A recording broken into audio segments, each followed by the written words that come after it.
Y'all, today we're going to talk about the Mandela effect and how it may just be tied to the UFO activities that we see in the sky. Now, in case you didn't know, the Mandela effect is a phenomenon where many people collectively remember events, historical facts, even pop culture and its references completely differently than the way that they allegedly happened. And I say allegedly because I mean, it's a lot of people that remember it one way when it actually didn't.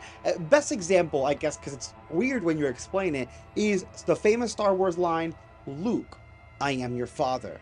Now, that's how I remember Darth Vader telling Luke that he was his dad. And I remember this because my dad used to kind of joke with me all the time. He'd be like, look! And when I go and see what's going on, he'd be like, I am your father. I'm like, damn it! He'd use the look like Luke. Ah, but I remember it specifically because of that, and I used to love the Star Wars movie. But that's not what Darth Vader said. Instead, he says, No, I am your father. no, no, I'm your father. I don't even, okay, whatever. That's an example though. You guys see what I mean? You remember it one way, but it actually happened another. But it's not just that you remember it one way. It's that you ask other people and almost everyone else remembers it the way that you remember. Yet for some reason, history doesn't. Now, there are many theories as to why this happens, including one that connects this effect to the UFOs that we see in the sky almost every day. Before I jump into that, let's check out some of the craziest Mandela effects and some new ones that pissed me off. Starting with the origin of the Mandela effect, Nelson Mandela. And this is something that I was alive for and also remember, which kind of drives me crazy a little bit when I think about it. But I remember when I was younger in school learning that Nelson Mandela died in prison in the 80s. He was like a recent historical figure because he had recently passed away when we were learning about him. And a lot of people did too, including some researchers and the lady who coined the term Mandela effect as well. Obviously, because then he dies in 2013, and myself and almost everyone else in the world's like, wait, he died again? Like, it made no sense to anyone. Now, that researcher I mentioned, Fiona Broom, when she realized that she felt like or seemed to be misremembering the events, she started questioning and asking other people, and she realized they all remembered it the way she remembered it. So, how is it that he died again? Or did someone lie to us? And as she dug deep into her research, she found out that even the history books say that, he was alive. Nothing mentions him dying in prison in the 80s, as if the world rewrote itself. Now, as her research starts to gain traction and popularity, people start bringing up memories that they have that they're asking, and other people also remember, yet they are not how it happened in history. Like the famous one, the Berenstein Bears. Personally, I wasn't someone who read those books when I was younger, so I wasn't fully affected by that, but I understand how frustrated people are that they know this book as the Bernstein Bears, but the whole time it's been Bernstein Bears, and there's people whose parents remember buying them the books and remember it being Bernstein, which is so strange because why would that of all things change? I mean, we're going to address that in the theories later, but it's just so freaking weird. Now, again, the Bernstein Bear one is pretty famous, but there's one that I specifically remember that I grew up with, and I know that now it's wrong and it drives me crazy, and I have it right here to show you guys. It's the freaking Febreze. This Mandela effect is so crazy to me because it's like even the physical labels on things change if this is actually how it's happening, right? I remember the Febreze logo being with two E's, Febreze, Febreze, right? Because it's like, ooh, the breeze, right? I wouldn't see that, and I don't even know if it can. There you go. I wouldn't see that and think Febreze, especially in the household I grew up in. My mom, with her Spanish accent, she would have called this Febreze, and she never called it Febreze. She always said Febreze. There were two E's in there because she says things the way they're spelled. She pronounced it because we speak Spanish. So I'm blown away by Febreze. I've never seen that, but here it is. It's Febreze. It's not Febreze. How do I explain that? You call the companies, these companies are like, no, it's always been like this. No! And then it gets crazier for me because there's another one that I clearly remember. Aside from having a physical thing here, I remember when I was a kid watching reruns of the old Scooby-Doo cartoon. Because on Cartoon Network, they would always play reruns, especially late at night, before Boomerang channel exists. I guess there's no more channel. Who watches cable? But whatever. I remember watching these reruns of Scooby-Doo.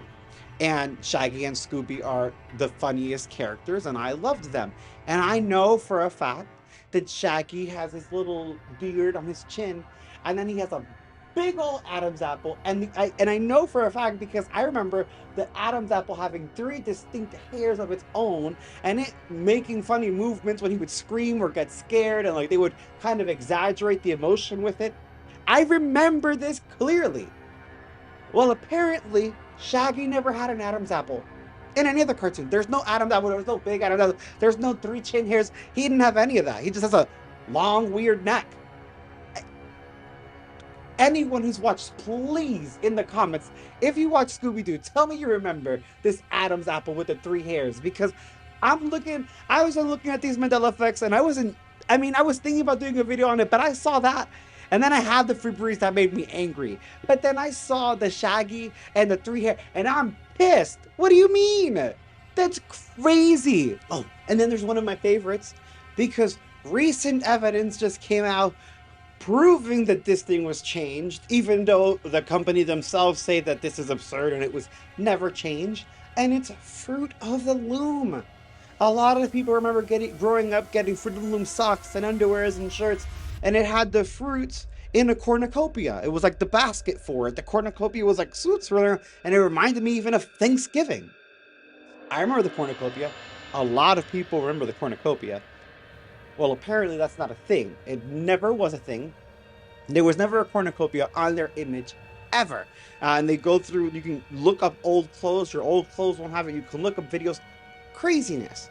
Well, the other day, someone is moving and they're getting stuff from their basement from a house that they grew up, like their family house.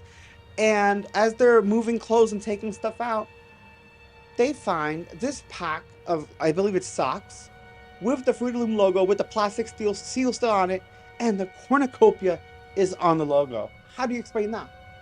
How do you explain that? Fruit of the Loom Company? Huh? What? There's a cornucopia there, buddy. What's happening here? Now, I'm not even going to get into the Flintstones. What's crazy is not just that even these companies deny that these events happen, even though many people collectively remember them and some people have evidence. It's that even through historical records and their history, it's as if even they believe, like, no, that never happened. It's not like they're lying. It's like they genuinely like look up records and like, look, guys, no. But you could just find these weird abstract spots, almost as if we jumped a dimension and there's still remnants, or jumped a reality, which we're going to get into in those theories. It's just so mind-blowing that we can have so many people collectively remember something, and it's not what happened. And then the other half of the people are like, bro, no, that sounds insane. But it's like you remember it so vividly in your memories, in your mind. If you guys have any of these Mandela effects have ever affected you, let me know in the comments. Like, you're going to understand the feeling, especially the feeling of frustration, because then you look for validation and then you can't really find an image. Like the cornucopia on the Fruit of the Loom that I saw the other day, that was like, oh, thank you. Like, that just felt right to see it. Like, yes, that is correct. Now, all these Mandela effects, and there are plenty more, can actually be tied together with a Sally Fields Mandela effect that actually connects to the Large Hadron Collider. And if you guys want a video on that, let me know. I can make that video for sure. But I want to talk about how this possibly connects to the UFOs in the sky that we see all the time, because we talk about UFOs a lot in this channel, and I freaking love UFOs, right? There's several theories for how and why the Mandela effect happened. One of them is that the Hadron Collider destroys the Earth every time particles smash together and we jump to another reality, which is a little different than the one we were in, which is kind of crazy, but hell, like, who knows? It's quite possible that literally almost half of the planet is just doing, what is it, the memory, what they say, it was just the most absurd mass hallucination or something like that. For the amount of people, it's just like, that's a crazy No, I personally, I mean, maybe I am crazy. I don't know, but personally, I don't believe that that's the case. Now, the other theory, and there are a few more, but the one that really fascinates me, and again ties it to the UFOs, or possibly ties it to the UFOs, or at least some of them that we're seeing, is that it's quite possible that we live in a linear timeline, like not one that branches like a multiverse thing, where we can eventually time travel, but when you do, it has like a butter, like if you change something, even small things, it has like a butterfly effect on the future events of the world. It could be range from small to humongous, like the changes that happen. Any one little thing that you do by accident could have a change on what's going on. Could be a brand name, it could be a whole war. I mean, we wouldn't know. We live in the world, so history would be what history is for us, right? It's quite possible that we have discovered time travel. And in doing so, we're going back into the past, and we try not to interfere with the human race and just observe, maybe take notes, maybe write down history, right?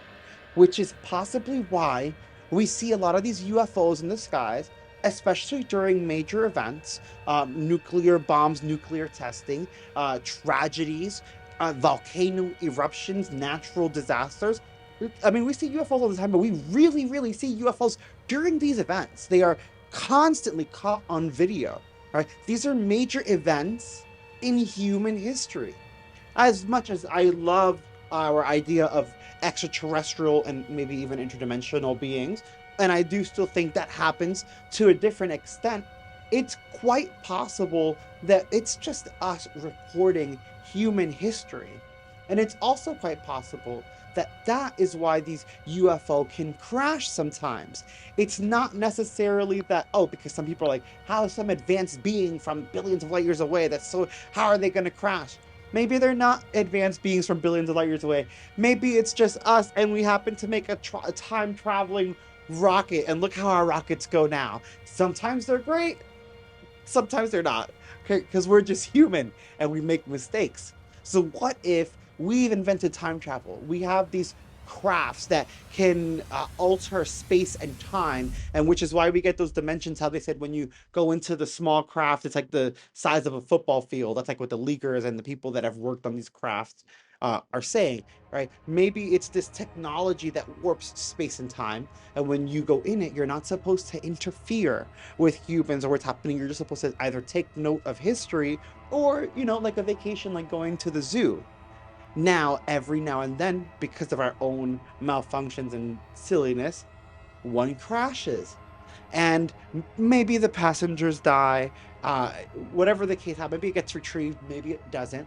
Whatever the case may be, these little crashes back in history may set off events that are very minute, and so we're not gonna mutate, right? But the crash happened in someone's hometown, and that person was gonna make Kit Kat, and for whatever reason, when they were writing it down, the crash distract them, so they didn't put the dash. So in one universe, Kit Kat has the dash in the middle, and in the other one, it doesn't. Or I guess in one history, I guess not universe, because it just changed the whole timeline, right? Because we're still in it. And it's not that we're jumping universes, that every little mistake or error of this time traveling craft has a minor effect, and we get these strange and eerie Mandela effects where it's just like, no, I really remember it being like this, but it being this way isn't horrible, but it just doesn't feel right, like kind of how we're doing with Luke, I am your father, and all these examples that I've given you today.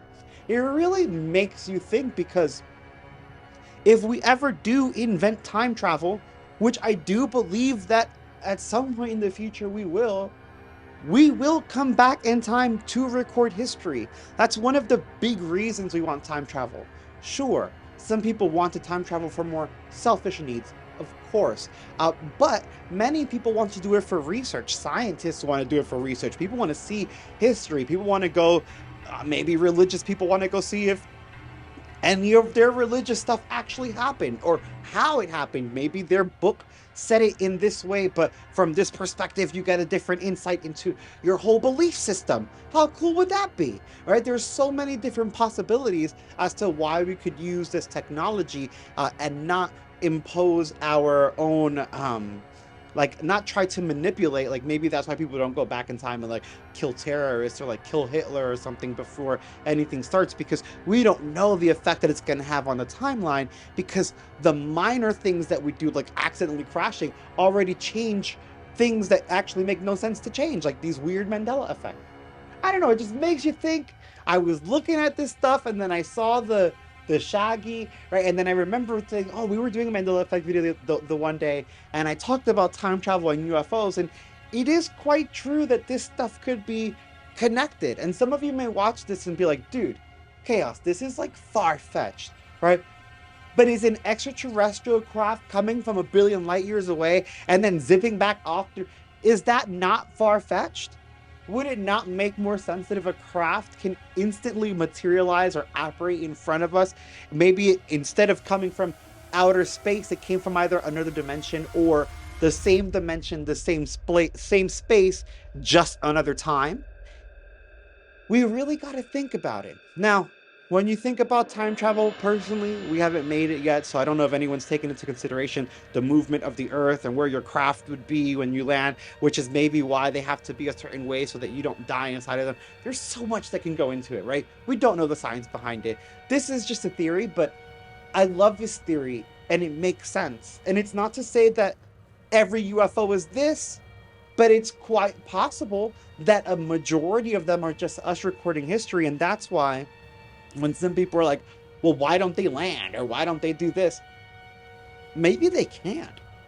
Maybe we're not allowed to just go back on what are you going to do? Go land in history and stop colonization? There would be no America and most of us wouldn't be born, right? Were you going to stop a heinous king that was doing crazy stuff? That lineage would, like, there's, if we do create time travel, there's going to be restrictions and there's going to be rhyme and reason. There'll probably be patrol that's like on these crafts so that we don't get out of hand. People don't go crazy. Oh my God, could you imagine like a time terrorist? Stop. We have to stop this video. Guys, let me know. Let me know what you think in the comments below. Sunday fun day, Mandela effect, crazy UFO theories. I want to hear your thoughts. do, you, do you think I'm crazy? I'm sorry, the time terrorist thing, that's insane. Okay, maybe we shouldn't do time travel. Y'all, in the future, if you're watching this video, don't do it. Just break the machine, okay?